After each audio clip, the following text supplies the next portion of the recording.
do now, what we primarily do now, is trust and estates. We do a lot of Medicaid planning. A lot of our clientele is in need of home health aides in the home or nursing home care. And what we're doing is we're protecting their assets so that they can get the care they need under the Medicaid program. So that's our primary focus. We are also helping people who have not gotten to the point where they need care yet to protect their assets, to do their estate planning, get their basic estate planning tools in place, such as a trust, a power of attorney, healthcare proxy, a will. Yeah, that was going to be my next question about the type of documents that you can help with and, and the process, what the procedure is. Yeah, if someone were to ask me what basic things do I need so that I have my estate planning ducks in a row, what I would say is you need a power of attorney.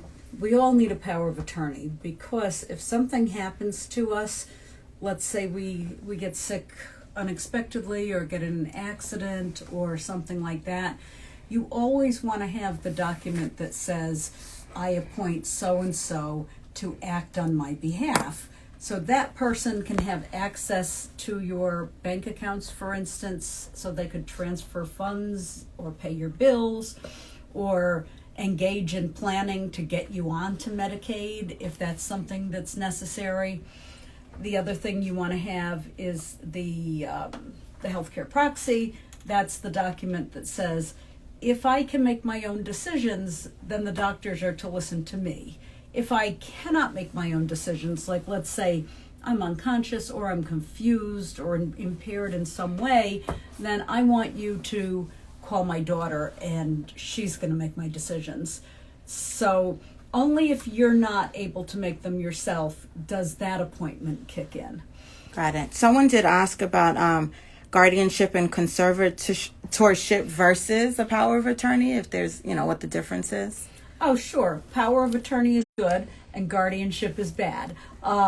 So a guardianship, no, in New York, we don't have a conservatorship statute. We have a guardianship statute, which is technically a little bit more flexible, but it's equally to be avoided.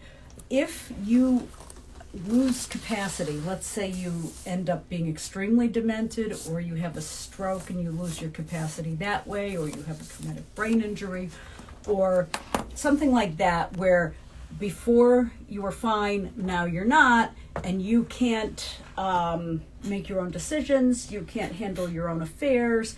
If you do not have a power of attorney appointing someone to take care of your business for you, what happens is you end up, someone has to apply to the court to have a guardian appointed for you.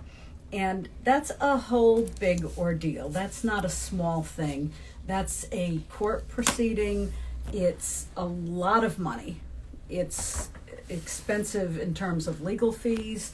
And then the court would appoint a court evaluator to look into the situation and determine if you need a guardian. That person gets paid out of your funds. You might get a court-appointed attorney appointed for you. That person gets paid out of your funds. Then by the time you get an order and judgment appointing that guardian, it's probably 3 months down the road. And then you have to get a commission. Then your guardian typically has to post a bond so that they don't steal from you.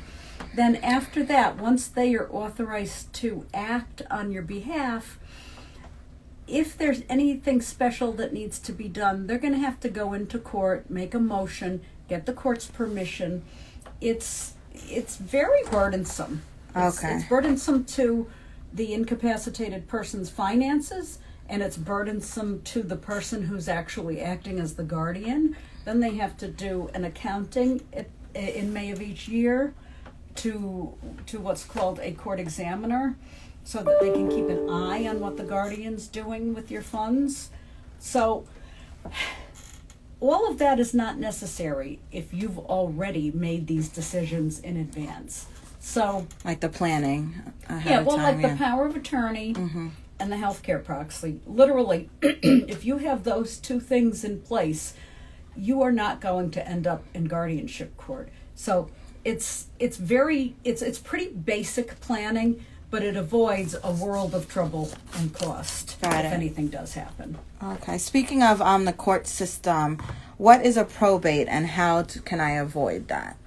Oh, okay. A probate, when you die, if you have a will, if you made a will and you die with a will, then your executor that you nominated under that will has to petition the court, the surrogate's court, to become officially appointed as your executor.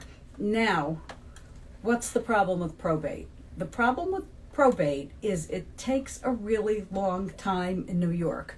We have cases waiting to get the executor appointed, waiting to get letters testamentary, as they're called, issued for a year, for more than a year. And while you're waiting for this to happen, you can't do anything. Your executor can't do anything with your money, with your properties, with your house.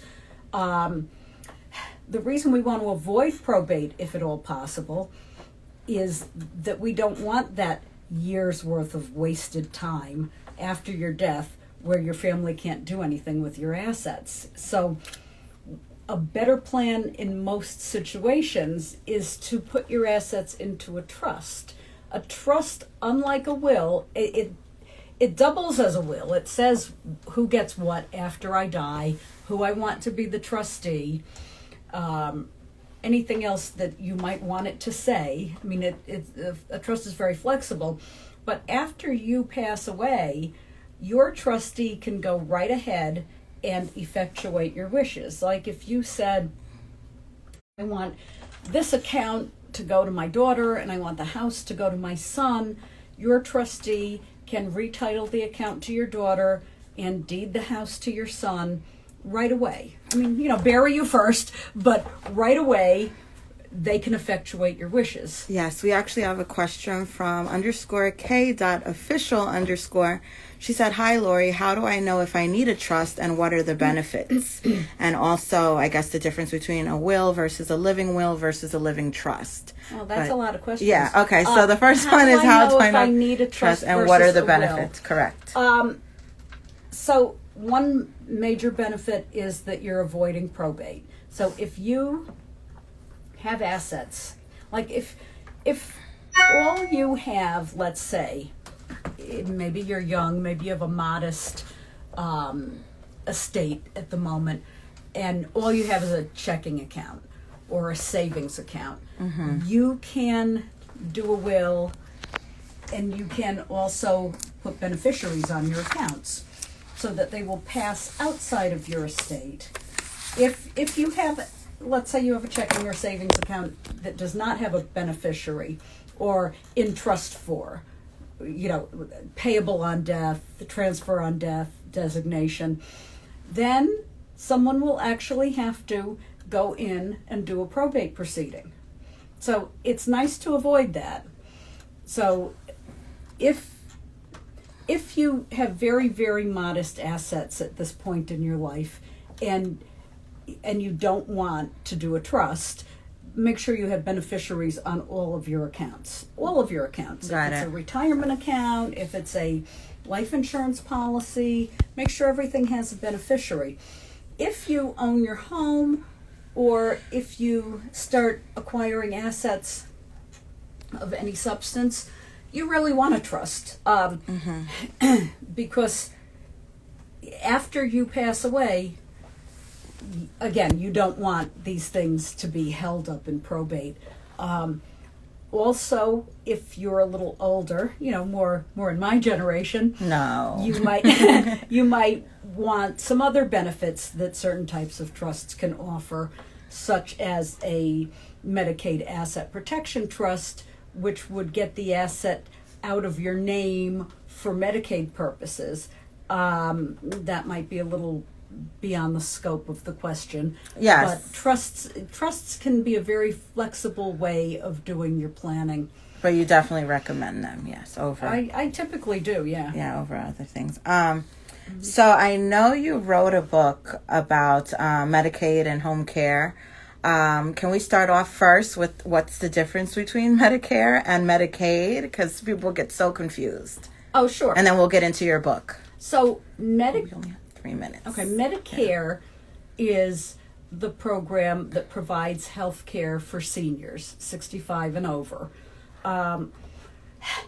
Medicaid is the program that provides medical assistance for people living at or around the poverty level. Yes, and I like how you said for Medicare, before the care, you think of elderly, and then Medicaid, the aid, you think of, people who income need and aid. not. Right. The Medicaid program, however, is the one that pays for long-term care, because even though we elderly people have Medicare, it is not going to pay for home health aides to take care of us around the clock in our home. It is not going to pay for our nursing home on a long-term basis. That's when we have to avail ourselves of the Medicaid program. Yes. And that's a means-tested program, which means you have to be broke. Yes, In order to use it. So that's a lot of what we do with seniors, is we help you get broke. Yes. Perfect. And then your book, I guess, explains your book. Where is it? Oh, I don't have it in front of me right now, but you guys can find it on Amazon. It explains in detail the steps, right? Do you want to talk a little bit about your book? Yeah, I published a book at the end of last year talking about the Medicaid home care program in New York, because in New York we have a really good Medicaid home care program. Are you making me dizzy? Sorry. Yeah, that's okay. I want to find your book so we could show them. I thought I had it right here. Okay. Am I in the picture? No, yeah, you're here. Okay. You didn't go anywhere. Yeah, we have a really good home care program, but we also are under a managed care paradigm. And the managed care plans are really, really, really focused on giving as little care as they possibly can. And what a lot of people don't realize is that if mom needs round-the-clock care in the home, Medicaid has to pay for it. But they don't just jump in and say, hey, listen, we'll pay for the whole day and the whole night. We'll give you separate aids for the day and the nighttime, and we'll take care of everything. They don't jump in and say that. These managed care plans try to make you believe that you can only get 6 hours no matter what's wrong with you. Yeah. So the reason I wrote this book is because I want people to understand that that is not true. Yes, it's like a myth that a lot of people don't know, yeah. Right. Or misconception. And they don't come about that belief from nowhere. They get that belief because that's what the plans are telling them. They're made to believe that, yeah. So, yes, we have to advocate and we have to fight for what you're entitled to, but that's what we do. I mean, we can get the amount of care people need under the Medicaid program. Perfect. So I want people to know that. Sounds good. So you guys, we're going to head over to YouTube and TikTok in about 10 minutes, 1:30 p.m. Eastern Standard Time. So come check us out over there.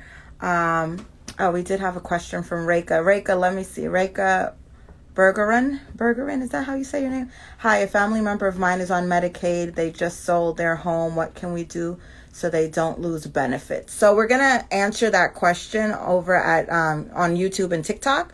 So if you head over, follow us. We're at NY Elder Law Group on all social media platforms.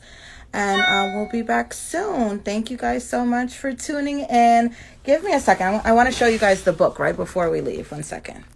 Let me grab a book. There should be one right up there. I don't see it.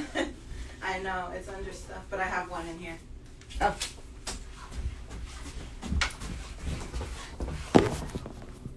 So here you go, Facebook, I hope you were able to tune in. It said slow connection due to the rain. So yes, you can find Lori's book on Amazon and Instagram.